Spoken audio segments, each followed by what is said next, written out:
우리 다시 한번 밝은 미소를 지으면서, 아까는 자나깨나 조심하자 신천지였더니 얼굴이 전부 다 굳어가지고 긴장하셨는데요. 이제 얼굴을 좀 풀으세요. 자, 잠깐 한번 해보십시다. 자, 우리 한번 옆에 분 인사합시다. 좌우 옆 분과 밝은 미소를 지으면서 자나깨나 사랑하고 축복합니다. 인사 나눕시다.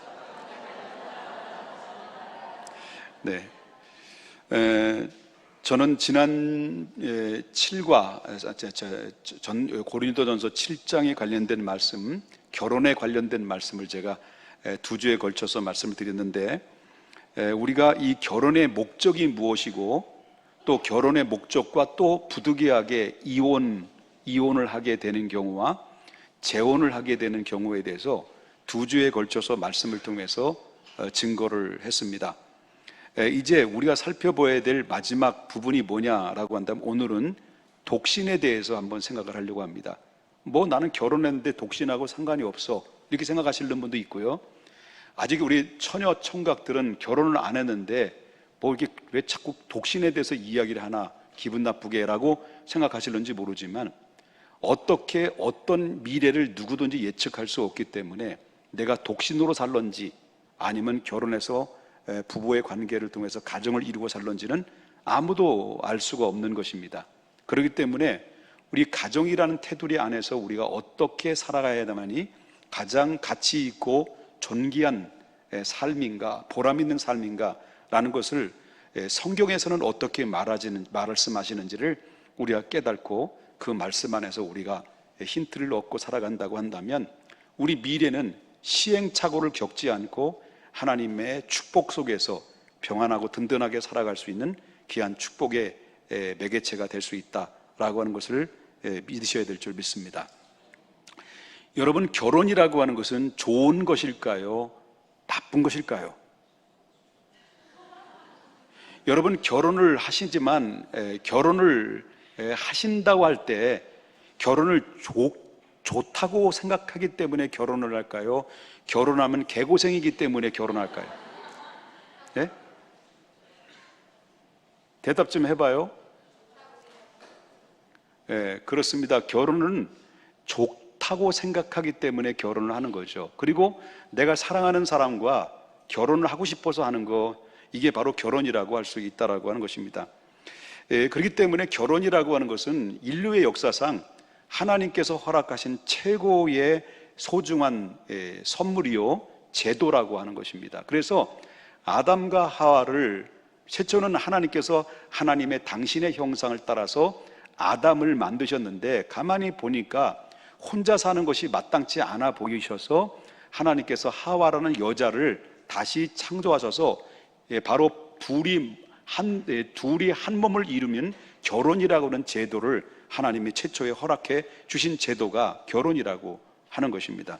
그러니까 결혼에 대해서 좋은 이미지를 가지고 있어야 된다. 결혼은 결단코 나쁜 것이 아니다. 그리고 다른 사람에 대해서 결혼에 대한 그런 이야기를 할 때 아주 좋게 이야기를 해야 된다라고 하는 것입니다. 요즘 젊은 사람들이 결혼을 한다라고 우리 결혼해요 그리고 어른들한테 이야기를 하게 되면 꼭 쉽게 이야기를 듣는 게 바로 뭐냐면, 결혼을 해봐라 하는 거예요. 바로 결혼 시작과 함께 동시에 행복 끝, 불행 시작, 개고생이다 라고 한다는 거죠. 그렇기 때문에 이런 소리를 자꾸 듣다 보면, 이런 소리를 들으면 바로 젊은이들이 무서워서 어떻게 결혼을 하겠냐라고 하는 것입니다. 그러니까 결혼은 좋은 이미지를 가지고 있어야 된다라고 하는 것입니다. 그렇기 때문에 결혼이라고 하는 것은 좋은 것이고 행복한 것인데, 그렇다면 결혼을 하지 않는 것은 나쁜 것이냐? 쉽게 말한다면 독신은 나쁜 것이냐? 아니면 결혼하지 않고 혼자 사는 것이 잘못된 것이냐? 그건 아니다라고 하는 겁니다. 반대로 결혼하지 않는 것이 결혼하는 것보다 훨씬 고상하고 거룩한 것이다? 그게 맞느냐? 신부처럼 아니면 또 스님처럼 머리 깎고 아주 고상하고 거룩한 것처럼 보여지는 게 바로 그게 아름답고 고상한 모습으로 보여지느냐? 그건 또 아니다라고 하는 겁니다. 질문 부르겠습니다. 질문. 결혼하지 않고 혼자 사는 것과 결혼해서 부부가 되는 것 중에서 어느 것이 더 훌륭하다고 여러분들은 생각합니까? 결혼을 안 하는 것과 결혼을 하는 것 중에서 어느 것이 더 훌륭하다고 생각할까요? 결혼을 하고 후회하는 것이 나아요? 결혼을 안 하는 것이 나을까요? 대답 좀 해봐요, 대답 좀. 네? 어떤 게 더 나을까요? 도찐이, 개찐이요. 결혼을 하든, 독신으로 살든 다 바로 도찐이, 개찐이다라고 하는 거예요. 그렇다면 도대체 결혼을 하라는 것이냐, 말라는 것이냐, 그러면? 그거죠. 결혼을 하라는 거냐, 말라는 거냐라는 것인데, 성경에서는 이런 문제에 대해서 어떻게 설명을 하느냐. 지난번에는 결혼의 목적에 대해서 얘기를 했어요.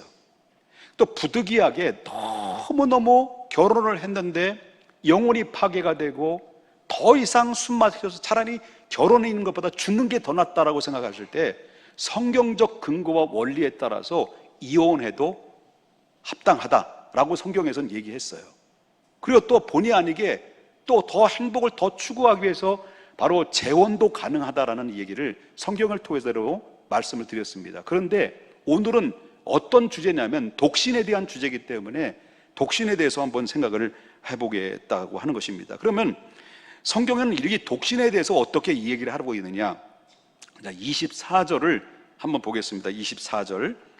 독신은, 자, 다 같이 한번 읽어볼까요? 시작. 형제들아, 너희는 각각 부르심을 받은 그대로 하나님께 함께 거하라. 결혼하는 것이 좋다고 생각하는 사람은 어떻게 하라는 거예요? 좋은 생각하는 마음대로 결혼하라는 거예요. 왜냐하면 결혼을 안 하는 것보다 훨씬 마음이 안정하고 그 다음에 또 효율적일 수 있기 때문에 그렇다는 거예요. 그리고 결혼을 통해서 배우는 것도 많고 따뜻한 사랑을 느끼고 그 다음에 행복을 느낄 수가 있는 것이 결혼입니다. 그래서 마음의 안정과 내적인 치유가 되면서 회복할 수 있는 것들이 이 가정이란 테두리 안에서 얼마든지 가능할 수 있는 사건들이 많다라는 거죠. 그리고 결혼을 통해서 누굴 알아가느냐, 이 가정이라고 하는 테두리 안에서 하나님이라는 분이 어떤 분이라는 것을 우리가 이 가정의 이 보금자리 안에서 알아갈 수가 있다라고 하는 것입니다. 그래서 대부분 사람들은 결혼을 어떻게 보느냐, 좋게 본다라는 거죠. 좋게 본다라고 하는 것입니다. 그러나 독신으로 살기를 원한다면 다 좋지만 그래도 나는 독신으로 살기를 원한다 라고 했을 때 성경은 그것도 나쁠 게 아니다라는 거예요. 독신으로 사는 것도 나쁜 게 아니다. 이게 성경에서 말하는 것인데, 여기 25절을 보게 되면 처녀의 대하에는 내가 주께 받은 계명이 없으되, 이런 말이 나와요. 그럼 이 말이 뭐냐? 자, 독신에 대해서 주님께 받은 계명이 바울에게는 없다라고 성경에 말해요. 그러면 이 말은 바로 이것은 주님의 말씀이 아니라 바울의 개인적인 생각이냐? 라고 할 때 그건 아니다라고 하는 거예요. 바울의 개인적인 생각에 의해서 독신이 맞다 이렇게 이야기하는 것이 아니라 주님께로부터 독신에 대해서 명문화된 말씀을 직접적으로 받은 적은 없지만, 주신 적은 없지만은, 그러나 이 사실에 대해서, 이 독신의 문제에 대해서 바로 바울은 성령의 감동을 받아서 깨닫게 되었기 때문에 이 말씀은 무엇으로 받아들여야 되냐면 독신도 주님의 명령으로 받아줘야 된다, 그런 이야기를 하고 있어요. 이 사실의 근거는 성경에서 여러 군데서 찾아볼 수가 있겠습니다만은, 그러나 고린도전서 14장 37절을 보게 되면 이렇게 이야기를 해요. 바로 만일 누구든지 자기를 선지자나 혹은 신령한 자로 생각하거든 내가 너희에게 편지하는 이 글을 누구의 명령? 주님의 명령인 줄 알아. 이 말은 말하면 고린도전서를 고린도 교인들에게 전해준 거잖아요. 고린도 교회 교인들에게 성령의 감동을 받아서 편지를 띄워서 고린도 교회에게 전달해준 이 편지의 서신이, 이걸 가지고 고린도전서라고 말해요.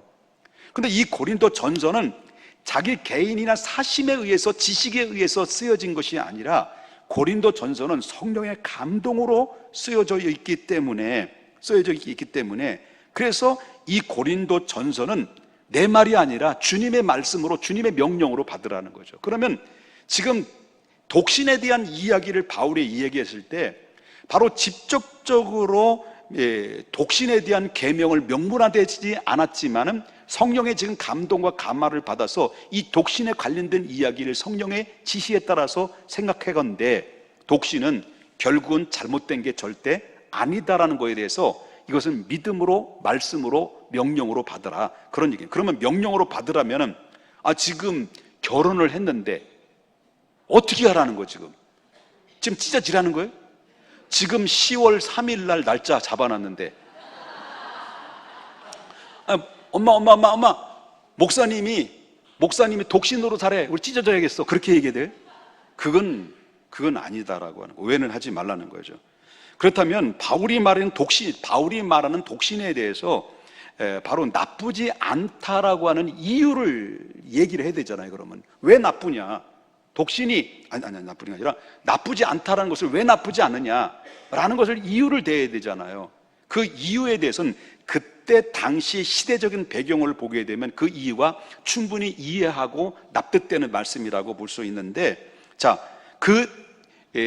독신은 결코 나쁘지 않다는 이유 중에 첫 번째는 환란이 곧 임박했기 때문에 그렇다라고 하는 거죠. 자, 봅시다. 26절을 보게 되면 바울이 이야기한 이야기를 좀 이해가 될 거예요. 자, 다 같이 한번 읽어보겠습니다. 큰 목소리로 시작. 내 생각에는 이것이 좋으니 곧 임박한 환란으로 말미암아 사람이 그냥 지내는 것이 좋아. 사람이 그냥 지내는 것이 좋다라는 것은 결혼을 하는 것보다도 독신으로 오래 남는 것이 더 좋을 수도 있다라는 거죠. 그 이유가 뭘까? 왜 그렇게 바울은 이야기를 했을까? 뭐가 임할 거기 때문에, 임박한 환란이 곧 임하게 될 것이기 때문에 라고 하는 것입니다. 자, 그러면 임박한 환란의 상태, 즉 이 상황이 안 좋을 때가 오게 되면 결혼이라고 하는 것은 더 좋다라기보다는 어려운 문제가 발생될 수 있다는 것을 바울은 이야기를 하고 있는데, 왜 바울은 그런 이야기를 했을까라고 그럴 때, 그때 당시 고린도 교회를 향해서 고린도 전서를 기록했을 때 당시 편지를 띄웠을 때 당시를 보게 되면은 바울이 얼마 후면은 이 기독교를 향해서 대대적인 그런 박해가 임하게 될 것이다라고 하는 것은 이 바울이 기도하면서 영감을 받아서 예측을 한 거예요. 지금 이 고린도 교회 성도들이 지금 모르고 있는데, 바로 결혼이라는 문제와 이런 여러 가지 얽히고 설켜 있는 문제들이 있지만은 이 글을 쓸 때는, 그때 당시는 하나님께 기도하며 성령의 감동을 받을 때 하나님의 계시, 하나님이 영감 받았을 때는 얼마 후에는 대대적인 핍박이 오는데 기독교인들을 향해서 핍박이 올 것이다라는 것을 예측하면서 이 말씀을 기록했다라는 거예요. 그래서 이제 그래서 이렇게 쓴 것이 곧 뭐라고 말하냐면, 임박한 환란으로 인해서 고난을 받게 될 그때는 바로 결혼을 하는 것보다는 결혼을 피하는 게 더 낫다라고 하는 것을 이야기했다라고 하는 거죠. 그런데 그가 예측한 대로 어떤 일이 벌어졌느냐라고 할 때, 이 편지를 고린도 교인들 향해서 띄우고 난 이후에 얼마 지나지 않아서 로마의 네로의 황제에 의해서 기독교인들을 향해서 대대적인 핍박이 왔어요. 박해가 왔어요.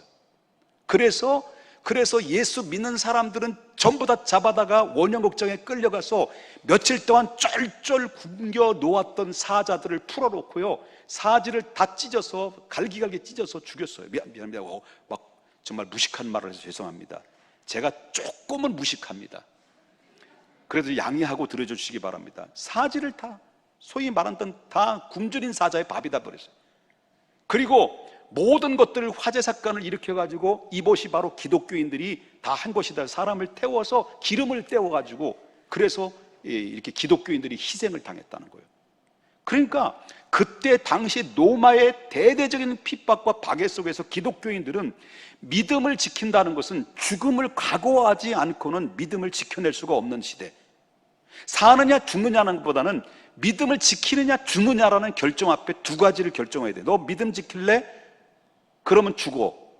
칼을 들이대고 오늘 말하는 콧구멍에다가 권총을 들이대고 너 믿을래? 안 믿을래? 하면 믿어 그러면 빵 쏴버리는 이런 결정적인 문제 앞에 있었기 때문에 아마도 이런 바울은 장차 임할 그런 환난을 말미암아 그냥 지내는 것이 그냥 좋다, 그렇게 이야기한 거예요. 왜 그러냐면 로마로부터 기독교인들이 박해가 그만큼 많았기 때문에. 그런데 바울이 영적인 환난의 시대가 올 것을 예감하고 예수 믿는다는 것은 그만큼 거기에는 뭐가 있습니까? 이제 결혼도 하게 되면, 그 안에 결혼도 하게 되면 어떤 일이 벌어요? 요즘 뭐 핍박이 있습니까? 환난이 있습니까? 없어요. 예수 믿는다고 위협하는 사람이 있습니까? 조롱하는 사람들은 많아요. 안티 기독교인들이 많잖아요. 목사를 가지고 목사라고 비난하고, 교회 헌금은 목사가 다 털어먹는다, 막 이렇게 얘기하고. 여러분들 지금 계신 중에서도 아마 목사가 헌금을 다 털어먹는다고 생각하시는 분들은 아무도 없을 거라고 생각해요. 왜냐하면 우리 평택중앙교회는 훌륭한 분들이기 때문에 그렇습니다. 그 보고하잖아. 저 뒤에 게시판에 가끔마다 보고하잖아. 우리 교회 재정의 형편처리. 안 보는 사람들이 뭐라고 뒤에서 뭐라고 그러죠. 그런데 이런 온갖 비난은 하지만은 물리적인 방법을 가지고 예수 믿을래 안 믿을래 총을 들이대고 바로 위협적인 것은 오늘 그런 시대는 아니다라고 하는 거죠. 그런데 그때 당시는 믿으면 죽는 거예요. 믿으면 죽는 거예요. 그래서 이런 상황에 혼자 사는 것이 차라리 좋다. 왜냐하면 결혼하게 되면 어떻습니까? 그런 상황에서 결혼을 하게 되면 뭐가 돼요? 뭐가 생겨요? 원하든 원치 않든 뭐가 생겨요? 자식이 생겨요. 어린아이가 생겨요. 그러면 도망치고 핍박을 피하기 위해서는 홀로 단신이는 금방 쏜살같이 이리 피하고 저리 피하고 미꾸라지처럼 잘 빠져나가는데, 딸린 식구들과 함께 피난을 한다는 것은 쉽지가 않는 거예요. 이런 시대가 그때 당시에 많았다는 거예요. 온 가족이 몰살을 당하는 거예요. 부모가 믿으면 자식까지 죽는 거예요. 그때 당시에는 뭐 인정사정도 없었던 시대가 그때 당시의 시대라고 볼 수 있습니다. 그렇다면, 그래서 결혼을 하게 되면 가족이 생기고 책임져야 되고 그렇기 때문에 조심스러웠다라는 거예요. 그렇다고 결혼은 별것이 아니라서 독신을 살라는 것이냐? 그건 아니다라고 하죠. 결혼은 너무너무 소중한 거예요. 너무너무 소중하기 때문에 함부로 쉽게 결혼을 결단하고 결혼을 쉽게 해도 좋은 거는 아니다라고 하는 거죠. 그래서 여러분 7장 28절에 뭐라고 얘기하냐면, 한번 보겠습니다. 시작. 장가 가도 죄 짓는 것이 아니요 처녀가 시집 가도 죄 짓는 것이 아니로되 이런 이들이 육신의 고난이 있으리니 나는 너희를 아끼노라. 장가 가는 게 죄가 아니지만은 이런 환난 때문에 고난을 당하는 것이 마음이 아프다. 너희를 아끼고자 하는 마음을 가지고 이 말을 한다. 이것은 바울이 앞으로 있어야 될 미래를 예측하면서 너무 고통스러운 일이 생길 수 있기 때문에 이 말씀은 고린도 교회 성도들을 향해서 아끼는 마음으로 독신의 상태를 있는 것이 결혼하는 것보다 낫다라고 권면했던 이유가 그 시대적인 배경에 의해서 말씀을 증거했다라고 하는 것입니다. 둘째는 위협이 지났단 말이에요. 이런 위협이 다 지났어요. 박해도 없어졌어요. 그런데 결혼하는 데는 아무런 문제가 없어요. 이제 자유로운 시대가 왔다라는 거죠. 그렇다면 이제 여유가 생겼으니 결혼을 꼭 해야만 하느냐라는 거예요. 꼭 결혼을 해야만 하느냐? 그건 아니다는 거죠. 그렇기 때문에 가정에 얽매이지 않고 더 높은 목적을 위해서라고 한다면, 독신으로 살기를 원한다면 그냥 독신으로 살아도 좋다 그런 거예요. 박해가 아니더라도, 지금 여유가 생겼고 지금 자유로운 몸이 될 때 할지라도 이제 얼마든지 결혼해도 되지만은, 그러나 나는 결혼보다도 더 선한 목적, 거룩한 목적으로 나의 인생의 발자취를 남기고 주님의 나라를 위해서 그 독신의 삶을 산다고 한다면 그것 또한 잘못된 것이 아니다, 올바른 행동이다, 올바른 처사다라고 이렇게 이야기를 하고 있다라고 하는 거예요. 이해되셨으면 아멘 하십시다. 그 7장 36절에 보니까 뭐라고 하면 36절과 37절, 그러므로 만일 누가 자기의 약혼녀라는 것은 여러분 성경에 보게 되면 이 조그만 글자에 일이라는 글자가 써 있어요. 이 처녀의 자녀를 의미하고 있어요. 이 약혼녀에 대한 행동이 합당하지 못한 줄로 생각할 때 그 약혼녀의 혼기도 지나고 그같이 할 필요가 있거든 원하는 대로 하라, 네 마음대로 하라.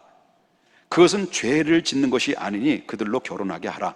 그러나 그가 마음에 정하고 또 부득이한 일도 있고 자기의 뜻대로 할 권리도 안 할 권리도 있어서 약혼녀를 그대로 두기로 하여도 잘하는 것이다.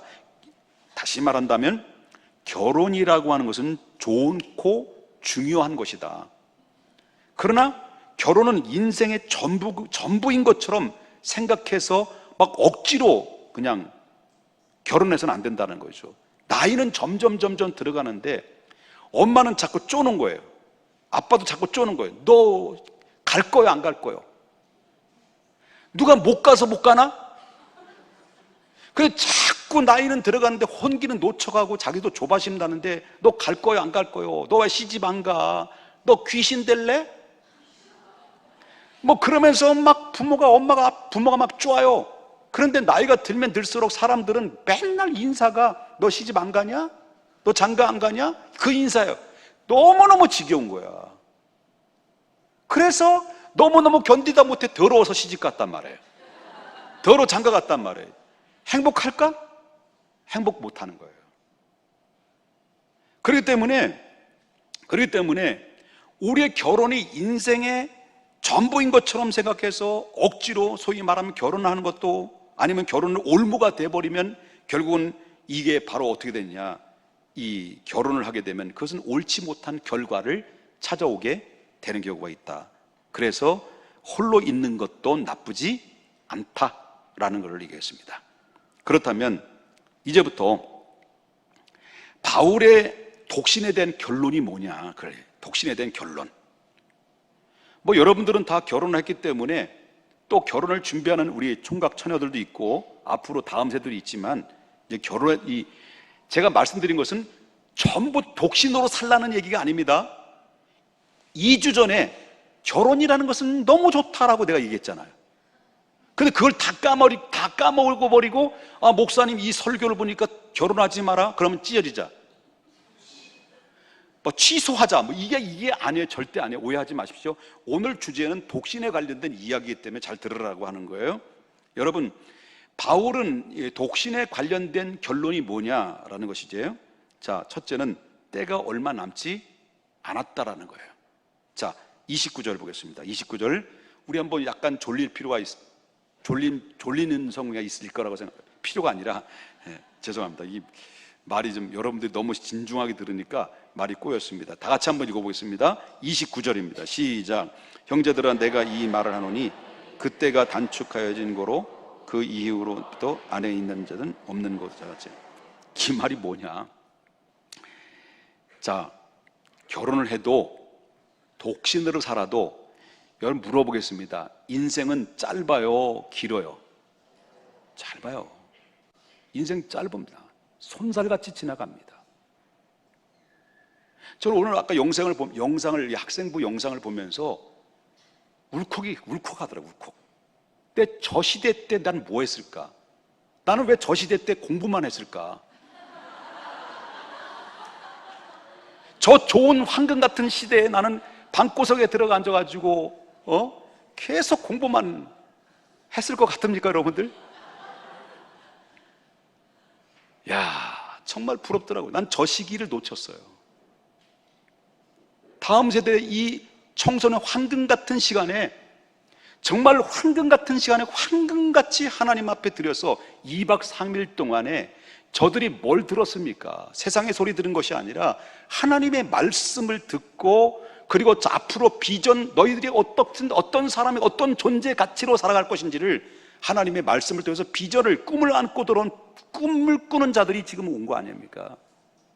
바로 이때에 이 아이들이 어느 결단을 통해서 어떤 사람으로 변화되느냐, 이 터닝 포인트가 되는데, 여기에서는 목사님들이 배출될 것이고, 여기서는 양심 바르고 도덕성이 있는 정치가도 나올 수 있을 것이고, 그리고 나라와 민족을 걱정하는 정말 하나님의 사회 사업가들이 나올 것이고, 바로 이런 모든 것이 이 2박 3일 짧은 기간 동안에 아무것도 아닌 것 같지만은 이 황금 같은 시간에 들여진 이 시간들이 이 인생들에게는요 정말 엄청난 중요한 시기입니다.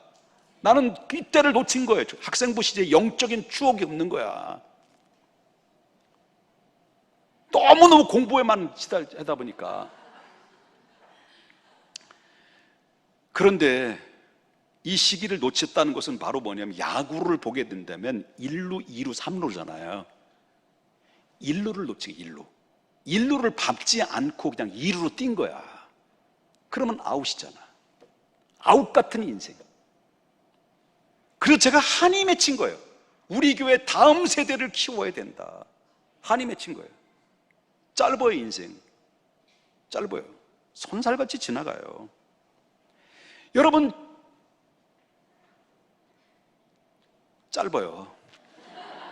다리도 짧고 목도 짧고. 옆에 분 인사합시다. 인생 짧습니다. 짧아요. 얘네들은요, 지난번에도 말씀드렸습니다만은, 이 학생들은요, 시간 더럽게 안 가네, 그 생각하고 있어요. 공부가 지겨운 거야. 은사도 아닌데. 저는 뭐 수련회도 안 가고 공부만 파고 들어갔으니까 그건 줄 알고만 공부만 했지만, 얘들은 무슨 죄가 있다고 그냥 밤 10시까지 붙들어 놓고 얼마나 힘듭니까? 그냥 빨리 이 시기를, 이 또한 지나가리라, 지나가는 거예요. 가길 바라요. 그래, 빨리 장가가고 싶고 시집가고 싶은 거예요. 근데 여러분, 우리 형님 누나 보십시오. 나이만큼 속도감을 느껴요. 얼마나 빨리 가는지. 2019년도인데 저는 가끔마다 1900 몇 년도를 얘기해. 그러니까 지금 세월이, 이게 뭐 걷잡을 수 없는 그런 가운데서, 여러분, 부부가 아무리 사랑에 빠졌다 할지라도 영원히 함께 할 수 있는 것은 아니다는 얘기예요. 함께 할 수 있습니까? 함께 하다 보면 세월이 지나면 언젠가 둘 중에 하나는 이 세상을 떠나는 거예요. 그게 가까워지는 거예요. 이런 시기가 나이가 들면 들수록 그러는 거예요. 그대 없이는 못 살아, 헤어져도 못 살아. 아니, 그 뭐죠? 나 혼자서도 못 살아, 헤어져도 못 살아, 떠나가면 못 살아. 그리고 가면 아이고는 뭐예요? 나는 간다. 가면 그대로 가는 거야. 어디로 가? 세장가 가는 거야. 아이고, 나는 간다. 아이고.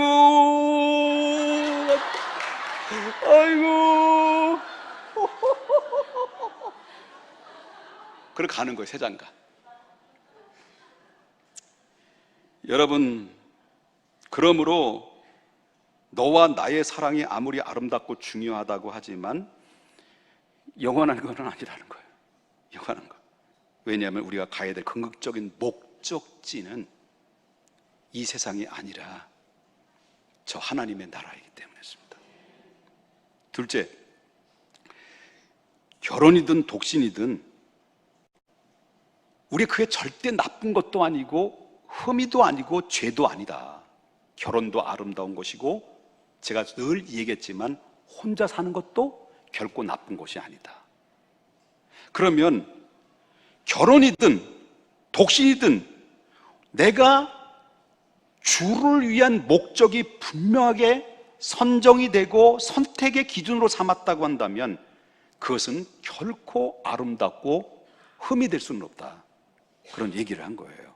그렇기 때문에 절대 혼자 사는 사람을 향해서, 그리고 정말 부득이하게 이혼을 한 사람을 향해서 저 사람을 죄인 취급을 한다는 것은 그 사람은 더 죄인이라는 것을 알아야 돼요.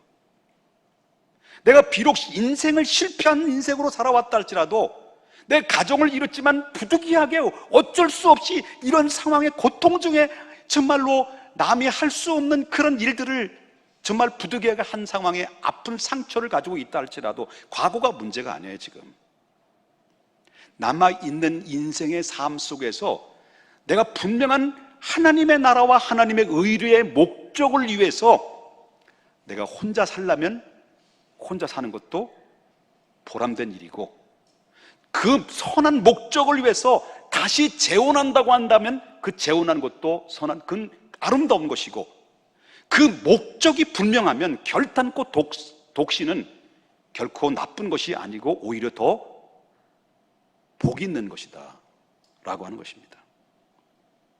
아멘입니까? 그래서 이 35절을 보게 되면 흐트러짐이 없이 주를 섬기게 하려 합니다. 이게 바로 독신의 이유는 내가 흐트러지지 않고 주님을 섬기기 위해서라고 한다면 나는 차라리 혼자 사는 것이 낫다라고 생각하는 그 생각은, 그건 바로 뭐냐면 복된 생각이다라고 이렇게 얘기를 하고 있는 거예요. 여러분, 많은 선교사님들이 있어요. 세계에 뿔뿔이 흩어진 선교사들이 지금 있습니다만은 정말 선교사를 보게 되면 정말 대단한 선교 사역의 업적을 남긴 사람들을 보게 되면 대부분은 독신이에요. 위험한 오지, 남이 가지 않는 정말 막막한 그런 열악한 환경 속에서 가족을 데리고 간다는 것은 이건 참 쉽지 않는 거예요. 그러나 독신은 자신이 하나님 앞에서 완전히 헌신할 수 있기 때문에, 완전히 드릴 수 있기 때문에 놀라운 열매를 맺는데 시너지 효과가 나타난다는 거죠. 그런데 간혹가다 이런 또라이들도 있어요. 여보, 나 하나님께로부터 선교사로 부름받았어. 우리 이혼해. 또라이예요. 가지가지 하는 사람. 이런 또라이들이 얼마나 많은지 몰라요. 여러분, 종교 계획자 칼빈은요, 혼자 살다가 나중에 나이가 들어서 바로 홀로 살고 있는 과부와 결혼을 했어요. 총각이. 자, 그 이유는 사사로운 일에 얽매이지 않고 효율적인 하나님의 일을 하기 위해서 그렇게 결정을 했는데, 그러니까 결혼을 해서 하나님의 일을 하기 위해서 좋다, 결혼을 하더라도 하나님 영광을 위해서 하기에 좋다라고 한다면 결혼하는 것이고, 혼자 살면서 우리의 몸과 마음을 다해서 하나님을 섬기겠다, 나는 이제 예수님을 나의 신랑으로 모시고 오직 그의 나라와 그의 의의 목적을 두고 살겠다라고 하는 것도 좋은 것이다. 그래서 결혼해서 부정과 홀로 사는 사람에서 색안경을 쓰고 선입감을 가지고 저 혼자 사는 사람, 아유 불쌍해, 이렇게 손가락질 하는 사람들은요, 손가락에 무좀 걸려요. 절대 그렇게 손가락질하면 안 된다. 생각조차도 하지 말아야 돼. 같은 그런 목적을 가지고 있다면 결혼한 자도 혼자 독신으로 살아간 자도 목적이 하나님의 영광을 위해 선다고 하는데 그건 아름답고 고상하고 거룩한 거예요. 믿습니까? 그래서 집도 있고, 그렇지만 이런 경우 있어요. 집도 있어요. 그냥 돈도 있지, 백도 있지, 직장도 튼튼하지. 요즘 그렇게 해서요, 여러분, 결혼을 안 하려고 하는 독신주의자들이 많아요. 돈 있지, 뭐가 부족한 거예요? 직장도 튼튼하지. 그리고 저 서울에 강남에 빌딩 2채가 있지. 그러니까 부족함이 없는 거예요. 아쉬운 게 없는 거예요. 얽매이기 싫은 거예요. 그래서 설거지 하기 싫은 거예요. 그래, 애 낳기 싫은 거예요. 요즘 애 안 낳는 이유가 바로 그거예요. 자, 잘 들어보세요. 그런데 이런 이유가 뭐냐? 적당히 즐길 것 즐기면서, 그리고 성적으로도 자유로운 거예요. 아무나 만나서 그냥 성적인 자유를 드리는 것, 이걸 가지고 성적인 문란함을 가지면서 쾌락을 즐기는 거예요. 이래도 어쩌다가 나이가 들면, 걸려들면 가는 거고, 그냥 엔조이 하다 가는 거지. 결혼을 얽매이면서 살 수 있냐? 라고 한다면, 목적 없는 삶은요, 그 목적 없는 독신은요, 처음에는 반짝이는 것처럼 젊었을 때 다 좋아 보이고 돈이 있어 다 보이지만요, 나중에 가면 갈수록, 시간이 흘러가면 흘러갈수록 어떤 현상이 벌어지냐? 고독한 거예요. 외로움 속에 허우적거리는 거예요. 그래서 결국 홀로 남는 거예요. 홀로 남으면 어떤 일이 벌어지냐? 그것도 돈 있을 때지, 젊었을 때지, 재력있을 때지, 가졌을 때지. 여러분, 젊음이 항상 있습니까? 여러분, 돈이 항상 붙어 답니까? 돈은 돌고, 돈은 물레방아 돈이에요. 도는 거예요. 있으면 뺏기고 없으면 뺏어오고, 이게 돈이에요. 어디를 튈지 모르는 것이 돈인데 재물 누가 보장합니까? 움켜 잡으면 빠그러지고 찌그러지고 불어버리면 날아가는 게 재물인데, 건강 누가 자신이 있습니까? 홀로 그렇게 살다가 고독한 인생으로 외롭게 살아가는 사람들이 얼마나 많이 있냐는 거예요. 그런데요, 이렇게 목적 없이 살아가는 사람은 결론적인 삶이 바로 뭐냐면 대부분 고독한 가운데 고독사하는 사람이 많이 있어요. 그래서 결혼을 하든 독신으로 살든 바로 뭐냐면 내 목적은 하나님의 나라, 하나님의 선한 목적을 위해서 목적을 두게 되면 하나님께서 그의 인생을 행복하게 살 것이고 결말도 아름답게 끝나는 거예요. 왜냐하면 우리가 가야 될 본향의 길이 준비되어 있어요. 고단한 인생길은 똑같이 살고 있지만은 그러나 우리 인생은 보장된 인생이에요. 왜? 거룩한 목적을 가지고 있기 때문에. 여러분 힘있고 재력있고 즐길 걸 다 즐긴 다음에 뭘 엔조이하고 여러분 후회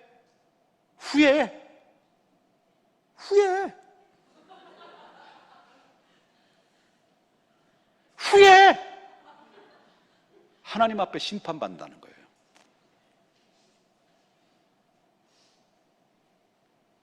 하나님을 온전히 섬기고자 하는 거룩한 목적 없는 결혼은요, 그 독신은 문제가 있어요.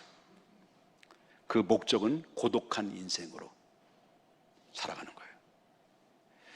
결혼을 하느냐 마느냐 문제보다 더 중요한 것은 결혼을 하든지 말든지 하나님을 목적으로 하는 그 자체가 더 귀하고 가치가 있는 것이다. 그래서 고린도전서 10장 31절 우리 큰 목소리로 다 같이 크게 한번 읽어보니 굉장히 중요한 얘기입니다. 여러분 이대로 살아가면 저는 여러분들에게 분명히 자신 있게 공언할 수 있습니다. 이대로 될 것입니다. 다 같이 한번 읽어보시다. 시작. 그런즉 너희가 먹든지 마시든지 무엇을 하든지 다 하나님의 영광을 위해서, 결혼을 하든지 독신으로 하든지 여러분의 삶의 목적이 분명하고 그의 하나님의 영광을 위해 살아가게 되면 하나님이 여러분들 인생의 삶 걱정 안 하게 해주셔요. 모든 시온의 대로가 열리게 될 수밖에 없어요. 왜? 하나님이 붙들고 있는 한 여러분 인생의 마지막 종착역까지 하나님이 붙들어 주시는 분이 누구냐? 무에서 유를 창조하신 전지전능하신 하나님이시라는 사실을 믿으셔야 될 줄 믿습니다. 이제 정리를 하려고 합니다. 인생의 길을 걸어가는 데 있어서 가정은 너무나 소중한 것입니다. 그러나 가정은 한 가지 잊지 말아야 할 것은 영원하지 않다는 겁니다. 우리의 가정은 내 인생에서 영원한 보금자리가 아닙니다. 우리의 가정이 한 사람이 끝나면 또 헤어지면 나도 가야 되는 것입니다. 그럼 내 가정은 없는 겁니다. 자식들만 남아있지만 부부의 관계는 내 가정은 없어지는 거예요. 그렇기 때문에 우리가 최종적으로 바라봐야 될 분은 오직 누구냐? 하나님 한 분밖에 없습니다. 우리가 영원히 살 곳도 우리의 가정이 아닙니다. 가정이 아닙니다. 우리 영원히 살 곳은 하나님의 나라입니다. 이 사랑을 넘어서 영원한 하나님 나라를 바라보는 시각을 잃지 말고 우리는 살아가야 됩니다. 그래서 이 독신 정신도 좋은 정신을 가지고 있다. 예수님을 나의 벗삼아, 예수님을 나의 신랑으로 삼아 살아가는 것도 나쁜 것은 결코 아니다. 그러나 자주 꼭 들어주십시오. 결혼에 대해서, 독신에 대해서 여러분 독신에 대해서 제가 굉장히 긍정적으로 막 여러분들 강요하는 게 아닙니다. 전에 뭐라고 했어요? 2주에 걸쳐서 뭐에 대해 얘기했어요? 결혼과 이혼과 재혼에 대해 얘기했으니까 전제 속에 이 독신이 들어가 있다는 것을 기억하시고 오해를 하지 않으셨으면 좋겠다라는 겁니다. 이상입니다. 기도하겠습니다.